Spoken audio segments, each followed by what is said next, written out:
Hello guys, welcome back to my channel. আজকে তোমাদের সাথে শেয়ার করব আমাদের গ্রাম বাংলার কিছু পরিবেশ, যেগুলো অতি সুন্দর। আর আশা করি তোমাদের দেখলে ভালো লাগবে, তো তোমরা দেখতে থাকো। তারপর রাস্তায় হাঁটতে হাঁটতে গিয়ে দেখতে পাই এখানে কিসের কাজ চলছে। একটু এগিয়ে গিয়ে বুঝতে পারি যে এখানে জল ট্যাঙ্কি হবে, তো তারই কাজ চলছে।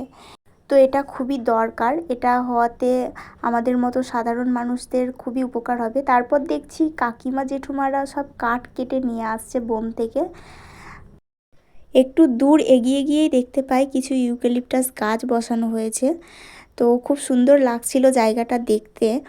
আমি তারই কিছু ছবি ভিডিও আজ তুলে রেখেছি। আর রাস্তায় যেতে যেতে একটা কালী মন্দির পড়ে, এটা হচ্ছে সেই মন্দিরটায়। আর এটা হচ্ছে একটা মুড়ির মিল, এখানে বেকারি জিনিসপত্রও পাওয়া যায়।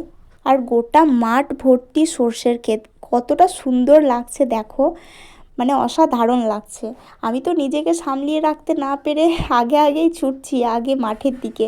এত সুন্দর সর্ষের ক্ষেত যে না মানে দেখে আর সামলিয়ে রাখতে পারলাম না নিজেকে।